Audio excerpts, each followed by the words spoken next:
I know I've said this on a couple of other ones, but man, this one definitely drags the tears out. This one really, really hits home so hard on so many levels, culturally, like the expression of what it means to be a father who doesn't make it home kind of energy. This movie is so, so good. CoCo gives such cool depths and insights into a handful of really awesome cultural representations of the afterlife. But I want to get into a couple of other deep perspectives on this as well. So without further ado, let's get into it. Thanks for being here. Thanks for listening. Let's go.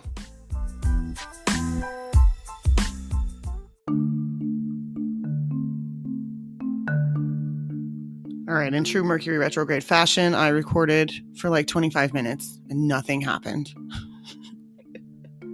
So let's do this again. Let's talk CoCo.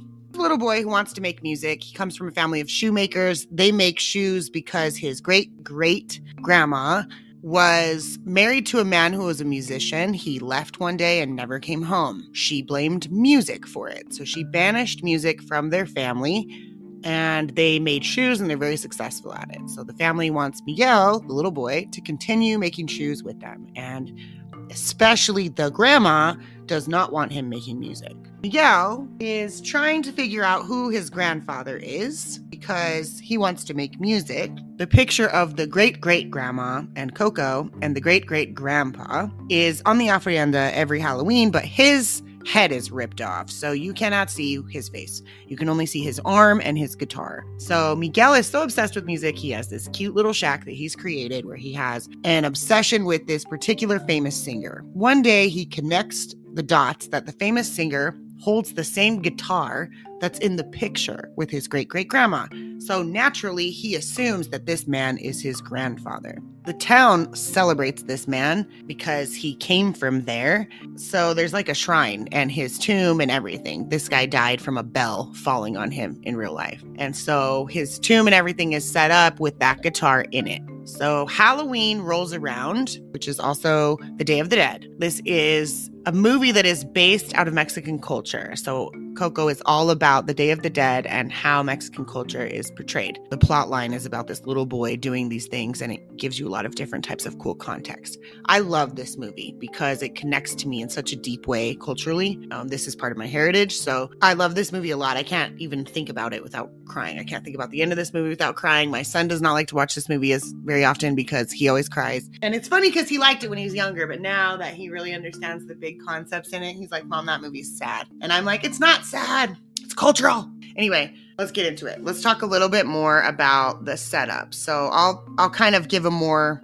detailed outline in the next segment that gives a little more context. I want to kind of explain Miguel, the little boy on the hunt for music, and him trying to figure out who his grandpa is forever, and then coming across this idea that he believes this very famous man who is also buried in this town is the grandpa, and finding this all out on the Day of the Dead. By the way, thanks for being here.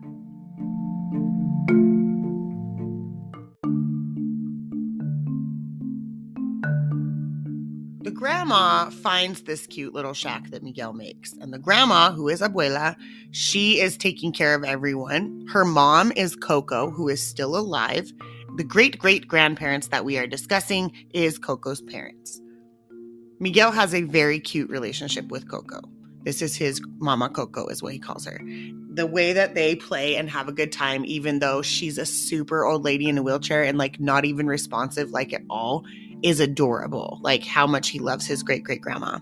So it's the Day of the Dead, and the grandma finds this shack and she destroys all of Miguel's music stuff because he's been hiding it because the family does not want him making music, but he just cannot help it. He needs to play the guitar and sing. That is just something that is coming from his soul, and he can't stop it, and it's part of who he is, and he just wants everybody to let him do it. He's just like, why can't I do this? And they're like, well, because this guy did this thing, and because this guy did this thing, that means all musicians are bad. When CoCo's dad, the great-great-grandpa, left to go play music, he did not come home. His wife, great-great-grandma, she was just resentful because she thought he was just being a musician, that he just left to be a party rock star and he's never coming home. So she held that resentment for decades and decades and passed it along to her generational daughter, who made shoes for her entire life too, clearly, because her daughter is so staunch and makes shoes for a living. And her daughter, the abuela, is pushing it off on the grandson, who's like, oh my gosh. And his parents are doing the same thing. So I believe that this is Miguel's paternal family. So I think this is his dad's mom and his dad's grandma and his dad's great-great-grandma.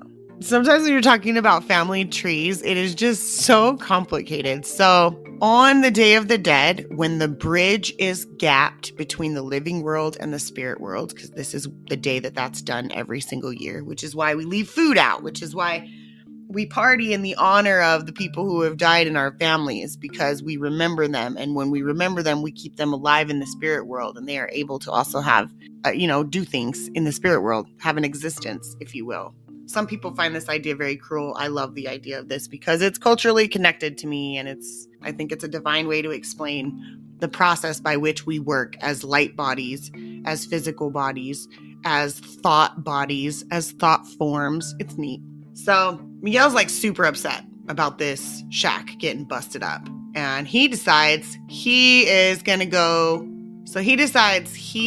take his ass into the room with the ofrenda, but I think it was by accident because he has this stray dog named Dante that he feeds all the time. His grandma's always telling him, don't feed this dog, but this dog just follows him around and he feeds it all the time. So Dante's his dog, kind of. So Dante's in the ofrenda trying to get to the food that is the offering food, because ofrenda means offering. Miguel notices the picture with the guitar. Then it connects. So he's like, wait a minute, this guitar is the same guitar that this very famous celebrity man had and sung with and made movies with. And he was like, holy crap, that guy's my grandpa. So he just puts this together on his own. He's like, this very famous man who is buried in the town is my grandpa. And that guitar is in the mausoleum where this guy's buried. So he goes up there to steal that guitar. Fuck it. This is his world and this is his family and he wants to make music.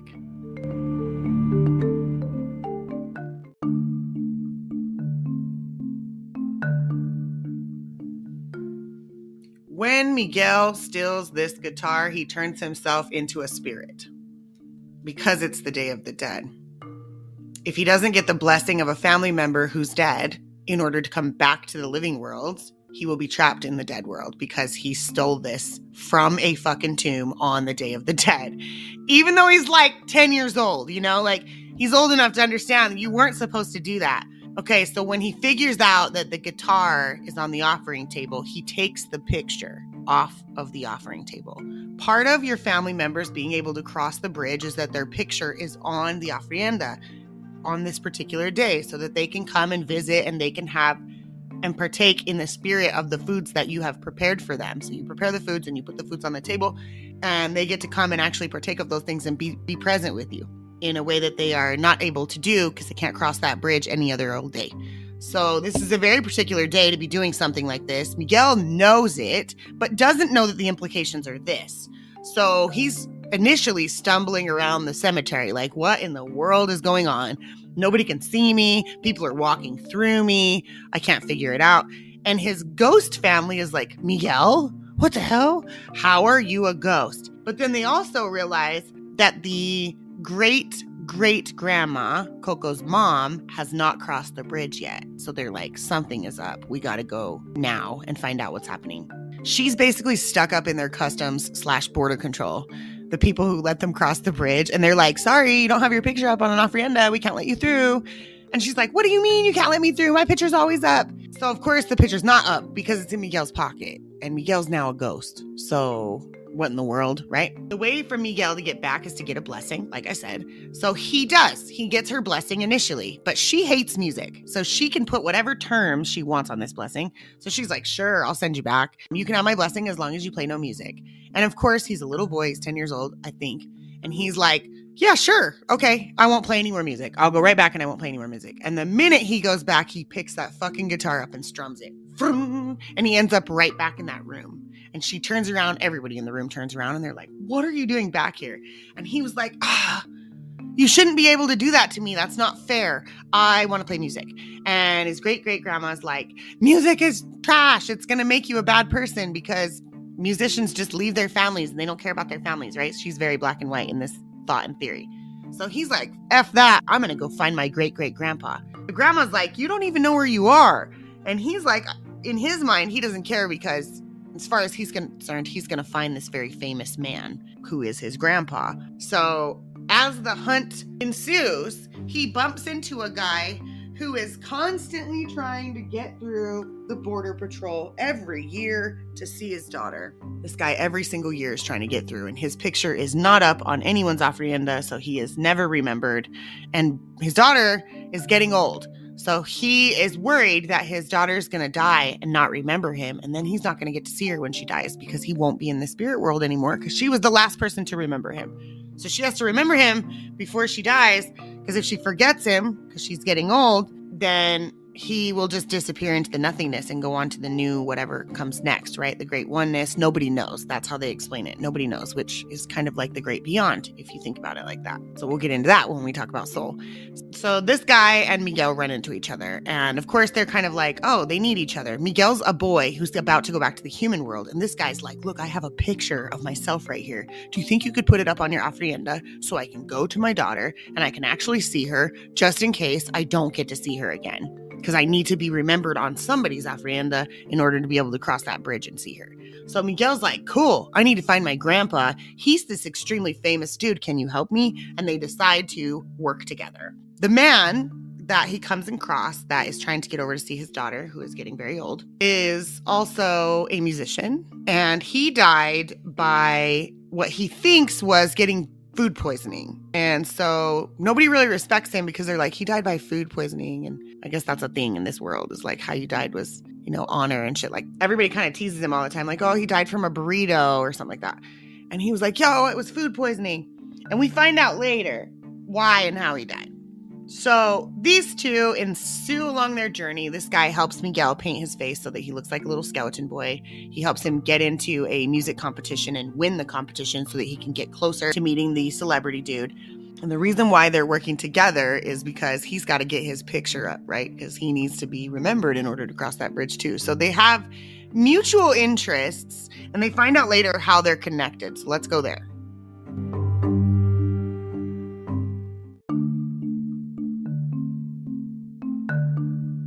So by this time in the movie, the great-great-grandma is on the hunt with her spirit animal and Miguel's other family members to try and find him. So at this stage in the storyline, Miguel and his friend have reached the celebrity's house, this guy who's the celebrity. Miguel has befriended this dude. They're having a grand old time. But Miguel's ditched this guy that was pushing to help him get there. And he ditched him because this guy realized that Miguel had other family members that could just give him a blessing and get him home. And he's like, you could just go at any point because you have family members. They'll just get you there. And he's like, I want to make music and they're not going to let me make music. So no, I'm not going with their blessing. And this guy's like, well, you should just go home because I need that picture up like as soon as possible. And so he's trying to get Miguel to go home. So all of a sudden Miguel's like, nah, you're not on the journey anymore. Bye. So he finds the celebrity dude, and then this guy catches up to him with the celebrity dude, and turns out they go way back. And they go way back because they used to make music together. And Miguel is like kind of caught in the middle of them when he figures out that there was a movie that this guy did in real life that depicts an experience that the friend that he's been tagging along with is like, yo, this happened to me. Like I was with you last and all I was trying to do was go home. And what he thought had happened to him when he died was food poisoning. But what had really happened was like they took a shot together and this guy poisoned him and like let him die in the streets and then stole all his music, stole all his songs, stole his guitar, and basically became famous off of this guy's legacy. And this guy never made it home. And obviously this entire movie's built off of Miguel's entire family being built off this guy never getting home. And in the afterlife, they're still in the same scenario, which is why some people think this is such a torture-based reality, right? Like, if you think about the afterlife being like this for a while, it does sound very much like shit, you going right back into a situation that looks like the one we're in. Because this guy's been a celebrity in this spirit realm because he's so worshipped in our realm. And so this happens, and he is like, well, now I can't let you guys go because now everything's on the surface. So he throws them both in a pit. Meanwhile, the grandma has been searching for him with her spirit animals and everything else. And so she comes across the pit because she can, her big flying tiger can smell stuff. And so she's like, oh my God, they're together. Because she hasn't seen this dude in a long ass time. She didn't want to see this dude in a long ass time because she still got this carried ass resentment in the spirit realm. That's her being like, we don't fuck with musicians. We don't like musicians. I don't want to talk to you. And she, like, low-key really loved him. Her heart was just broken because he never came home. And so she blamed music for that, not the celebrity dude. So then she finds out that the celebrity dude poisoned him, and that's actually what happened. And she was like, okay, now we got to go get this dude. So then they all come for this celebrity guy in order to get the picture so that he can be put up on the ofrenda, and in order to just, finish his ass because he's had his reign long enough. So let's talk about what happens from there.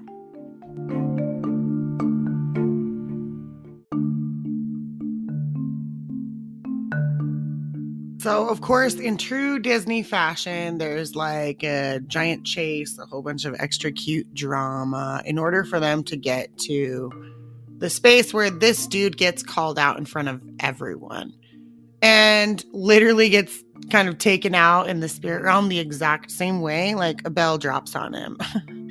Oh, Disney with your irony, right?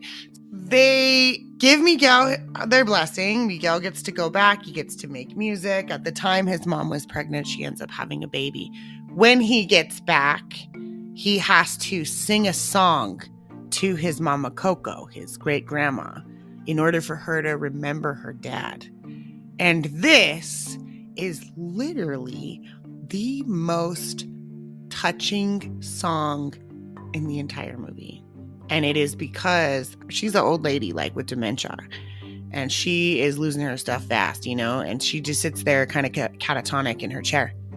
And when he sings the song to her, something inside of her just sparks up.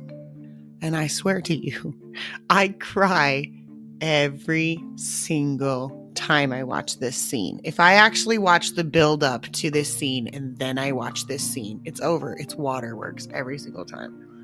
Because the value of memory is so special. So now that I've spent entirely too much time giving you the entire fucking plotline of the movie, let's talk about what I see that's more detailed in the interrelationships and the dimensions of this movie. Man, that was a long explanation. I can't even believe I summarized that hard.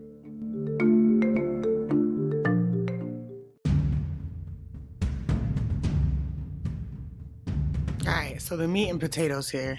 The reason why I chose CoCo as a movie that I wanted to review or discern, if you will, was because I love the idea of people understanding how powerful their memory is and their thoughts and their ability to recollect things.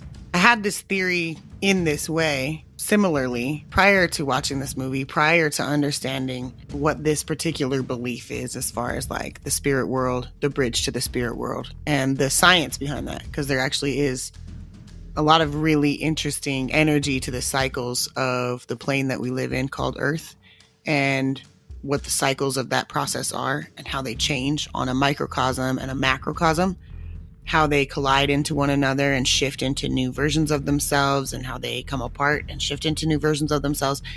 Man, listen. So to get simple, instead of, I'm not trying to take you all down to the bare bones quantum physics of it. To keep it simple, when you think of something, your brain does not differentiate between real life and a dream, or this means that when you think of something, it still exists. So when someone dies and you can conceive of them in the form that they were in, with their laughter and everything, it means they have to exist somewhere. It means the soul essence actually doesn't leave completely because there is still memory that holds it in a certain time space. And when everyone forgets this person, then technically it would cease to exist in this form. It would be released. This movie put us on to a very deep concept about what the power of ancestor and holding ancestor and holding space for ancestor is all about on so many deeper levels, because you don't have to remember exact faces or exact things in order to hold your ancestors and hold space for them by knowing what your intention is. This movie doesn't give us that much detail, but what I'm getting at is that in the quantum realm, if your mind is able to put the intention into that space of holding space for your benevolent ancestors, holding space for these ancestors that would have you reach your highest potential, break curses, and become the best version of this genetic line possible in order to reenact that in the world for the betterment of the entire world, those ancestors, holding space for that just with thought alone is actually interacting and affecting a spirit realm that is all around. There are certain cycles during the calendar when we have more access to that energy field, for better and for worse. So as much as we do have access to benevolent ancestors, if we're not careful, we also have access to open doors for the wrong types of dense energies, whether that's in the real world or in the spirit world, to have impacts on us, especially during these months. November, December time of year is actually a very high time of year for when people get super depressed and do crazy things. We know that the rates of people doing self-harm actually goes up during these later times of the year. And that has a lot to do with the kind of energies that have access to us when the energy field is dense on this plane. This is very important to understand, especially as we're moving towards what looks like a lot more bipolar, literally like hot or cold, like actual bipolar weather system. Because we're about to move into a very, very interesting weather system, and it will be extremely important for us to understand what dense energies can do and what open, expansive energies can do, so that we continue to utilize those in the most effective way possible for our spirit. So that's the first thing to think about, for me at least, is understanding how valuable your connection is to the spirit world, because you are a spirit. Like, what is actually directing your thoughts, what is actually working with you in those layers is your spirit. You're only able to conceptualize and think through that your thought controls anything else because you're a spirit embodying this avatar. This body has a certain level of depth and dimension and power.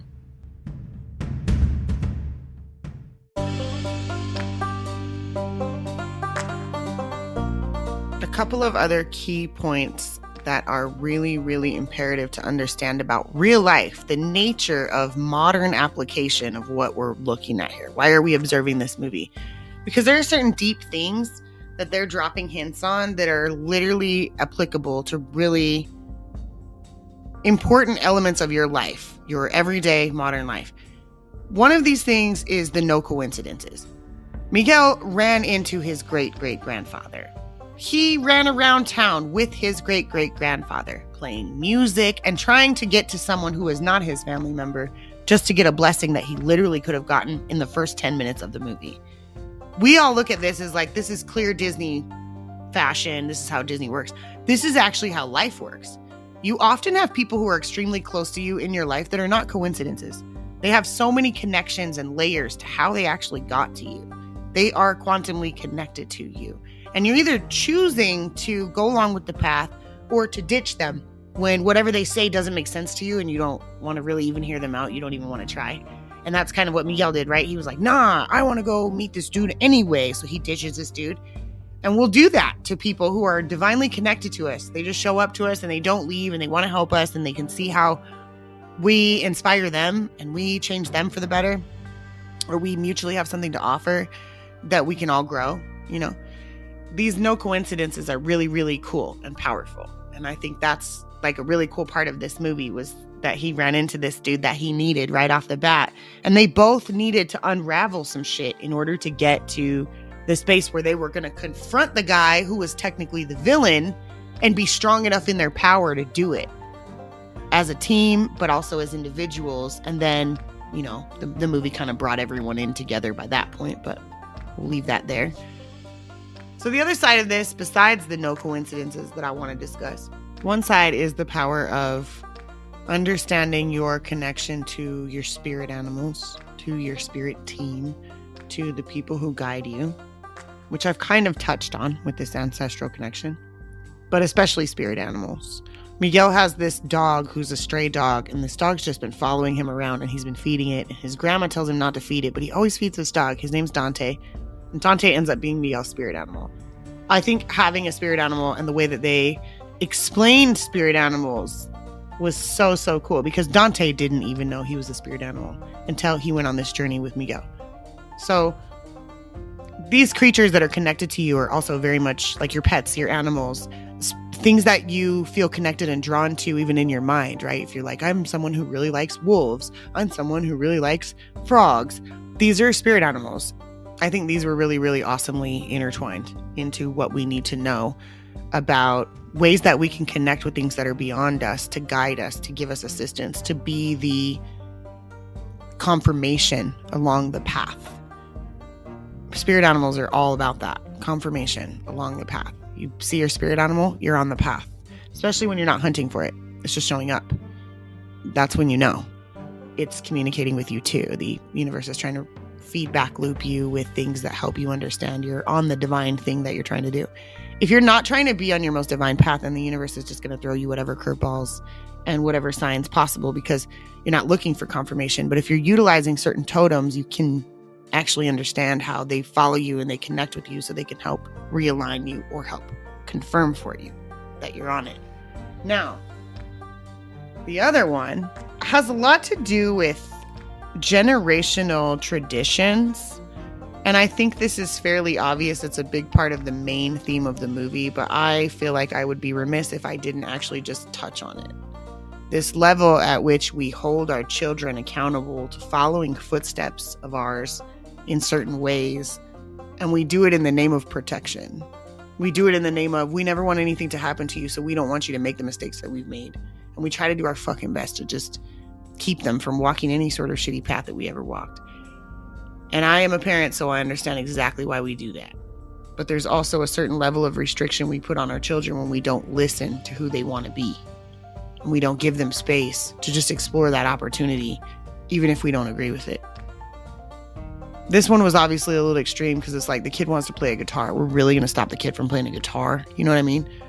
But other people, we could take this as extreme as like, my son wants to try to paint his nails, or my son wants to try to grow his hair out long, or my daughter wants to cut her hair short, or my daughter has decided she never wants to wear a dress again in her fucking life. And there's layers at which we just can't help but to wrap self-expression in a bubble and be appropriating a certain type of conformity when it comes to who we need to express as. A lot of people don't step outside the box when it comes to fashion, especially not in places that are not like big cities. A lot of big cities have people stepping outside of fashion because they think they're being fringe, but they don't realize they're actually also still being trendy, trying to be fringe. It's cringeworthy. You can tell who a trendsetter is by just what makes them feel, and then they're being it. It has so much less to do with what they wear and everything to do with the process by which they wear it and the expression by which it comes through. And I think the other side of this is very much that Miguel feels this from within him. He's like, I have to play a guitar and sing. I just have to. And that calling from within is something that our family will often stifle us from, because they don't know any better. And not everyone has that calling inside your family. And that can be really frustrating, because no one wants you to be bigger than them when it comes to a lot of these people you're going to deal with. I don't want to say no one, but the large majority of people that you deal with on a regular basis never want you to be bigger than them, because they'll just feel jealous. They'll just feel angry. They'll just feel covetry. They'll just feel fucked up about it. They don't ever want you to be bigger than them or more special or more enlightened. And that is just so whack. We have to get over this. We have to get over this competition and start uplifting each other, you know? We're going to get into it a little bit more as well with Encanto, but I think that this movie is a good place to kind of kick off that process of family pressure and the amount of pressure Miguel's family put on him to not live the life and the expression that helps him feel the most creative, helps him feel the most balanced. And how we all do that. Everyone does that. Everyone does it. You do it to your friends, you do it to other people.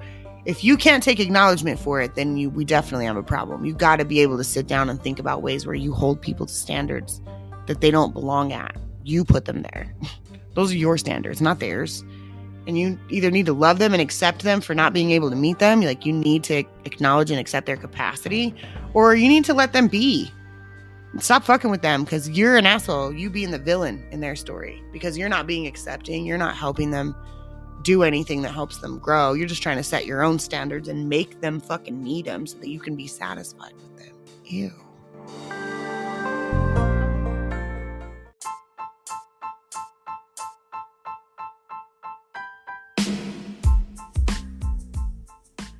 As always, thank you so much for being here.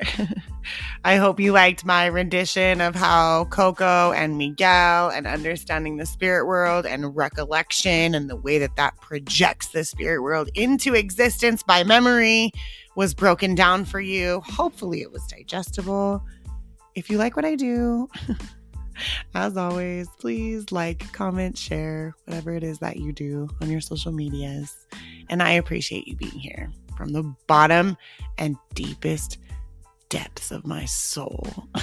Good looking out. Peace.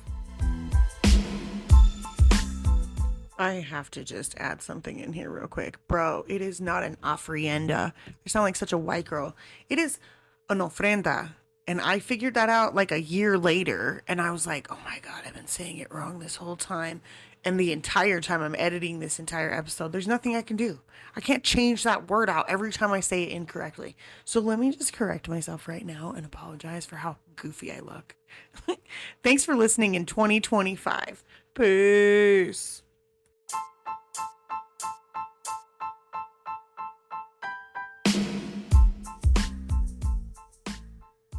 I know I've said this on a couple of other ones, but man, this one definitely drags the tears out. This one